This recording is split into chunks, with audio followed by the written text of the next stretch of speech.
So, looking here, just started watching the film Some Like It Hot. Um,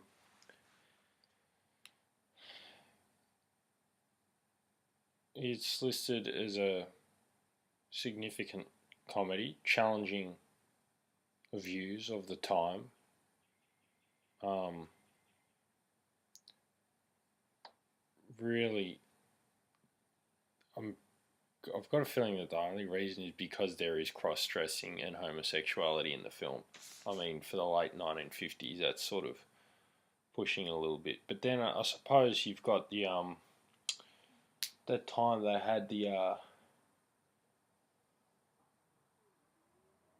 had a movement going on that would lead into the sort of 1960s, 70s counterculture, where people started looking. It was sort of like a revolt against the 1950s sort of consumer culture in the United States, a sort of materialistic consumer culture. And sort of to combat that, or not even necessarily to combat, but to sort of, you know, uh, find something different to that, the Beat Generation. And these were young people, because young people are normally the ones who sort of cause generational change. But they started sort of adopting kind of foreign religions, sort of reading reading about it, and then you've got sort of the more extreme side of that, which is the use of psychedelic drugs and whatnot. And that is something that's like that's always getting hyped up. Is the adoption of mind altering substances, but I don't know how much that's really at the center of the counterculture movement, because that's what it is. It's a countercultural movement. A lot, but there probably would have been a lot of sort of young dumb kids who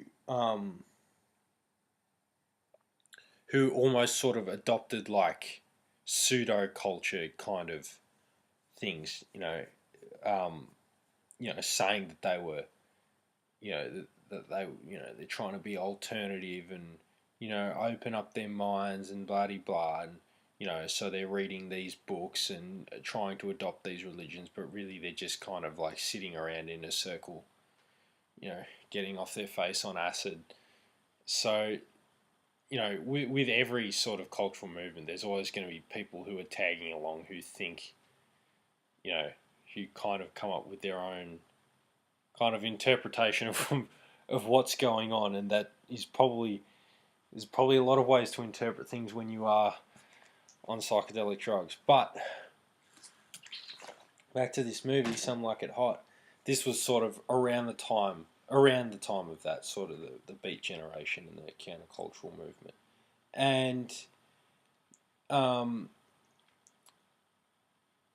I suppose I'm just trying to sort of get a feel in my head of what would have been happening in the film industry at that time. I mean, you've got James Dean. I mean, he was around, I think, the early 50s, and so he was kind of he was probably fairly representative of the Beat Generation, and sort of I believe that it was into the late 50s that they had regulations in place to sort of you know prevent the the betrayal of homosexuality and anything just sort of considered lewd at that time. Um, but I think even though there was still regulation in place around the time of this film, late 1950s, I think culturally it was starting to get it was culturally it was a bit more lax at the time. It was sort of a bit more progressive towards the end of the 1950s and into the 60s. So this film, whilst this film I think is going to depict some things that have probably never been seen before in film at that time, or at least on the big screen. They they're reflective of a sort of a progressing kind of culture. So I just started watching it then, and the film that sort of clicked in my mind. Often I'll watch a film and that you'll see it sort of you see it and you see it almost through the almost through the you automatically start juxtaposing that film with another film, or perhaps a book, or just anything that you've seen, or you'll even see a character and sort of compare that character to some another character from another film. But immediately when I started watching this film, I thought of Airplane. That was a film that I thought of because it looks like a film. It starts off in the film. It's in a very sort of crystal clear black and white, but it looks like any other sort of film. The way like the opening shots are, they're just sitting, a bunch of guys sitting in a. It's a little bit of a weird situation where there's a bunch of guys sitting in a hearse around a casket, and they're sort of driving along, and there's a few cars in the background and this and that. But it just looks like any film. Well, it doesn't look like any film, but it's not like. I'm just trying to think of like a comedy film that just has, an introduction that just says this is a comedy. Whatever, it's not there. There's nothing that says in the first few shots you are watching a comedy film right now.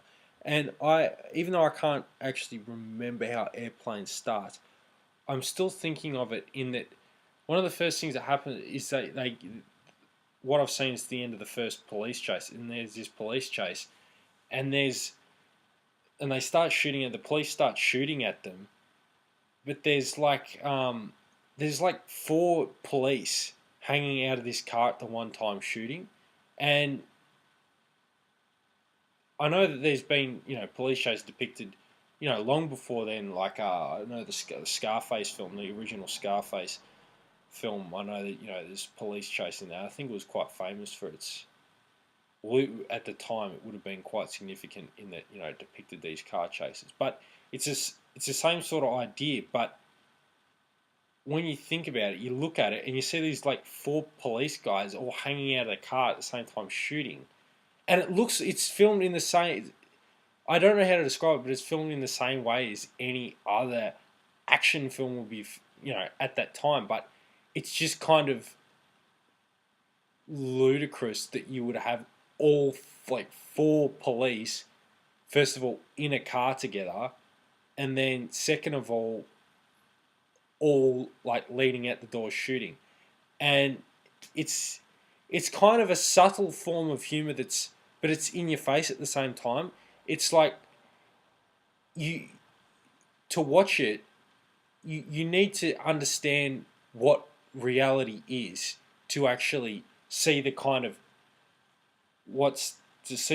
quirkiness of what's going on. And it was the same in Airplane. And I remember the most significant thing, most significant piece of humor in that film was the sound of the plane. I remember watching it, and it's a form of comedy that you almost second guess whether it's supposed to be funny or not.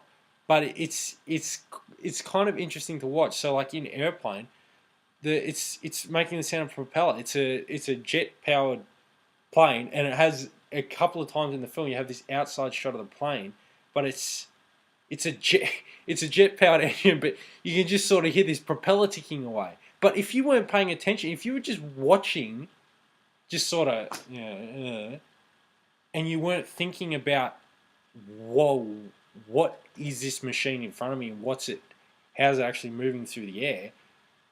People probably didn't notice it. Some people probably didn't even notice that. But it's technically really insane and really funny because it's just so sort of impossible. Yet it's right in your face. It's like this weird kind of it's like in your face subtle humor. And again, it sort of gave me that feeling when they open up the casket as well, and you've got all the whiskey, and it's just like spilling out the side of the casket. I mean, it's kind of, and they're all serious about it. I mean, this is actually like a legitimate. That would be a legitimate thing to do, is pretend you're driving around in a hearse and have a casket, because this is, I'm pretty sure it's Prohibition era in Chicago, because it said 1929 Chicago. So, but even that, just seeing that, just this casket full of whiskey, bottles of whiskey, it's kind of just a weird sight. But most significantly, what I've seen so far is that police chase, and then they pull up to a funeral parlor, and it says like Mozzarella's funeral parlor, and it's like, is anyone actually called that? Like, it's a name of cheese, but is anyone actually going to be called mozzarella? So, just, yeah, like subtle pieces of humor that are sort of right there that you need to be constantly looking for in the film. And so this is why I've decided I'm actually gonna,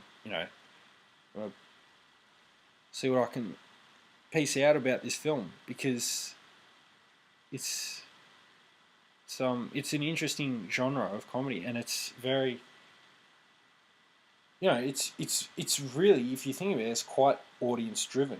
I mean, the filmmakers have they've gone to a lot of effort to sort of think about, well, how can we distort the norms in how can we distort the norms without, you know without making it look intentional. It's kind of like you just got a background and you've just moved things around, and it's sort of like, well,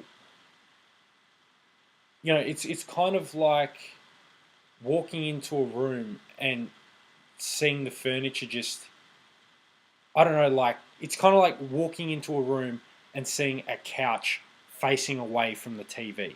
Like that sort of thing. It's like you can walk into a room and, you know, you see a couch and you see a television and you just see the room, and it's like, okay. But it's only when you start thinking about what the function of the room is, and why people would be using this room, and what they're going to want to be doing with this couch, and if you've got a TV, how you have to watch a TV, so where are you going to watch it from? And it really forces you to actually analyze the film. Even just watching it leisurely, you're still analyzing the film frame by frame, because it's every shot there can be something just sort of sitting there, distorted in the background, yet it it it fits aesthetically, but functionally it's completely just mixed up and bamboozled and really quirky.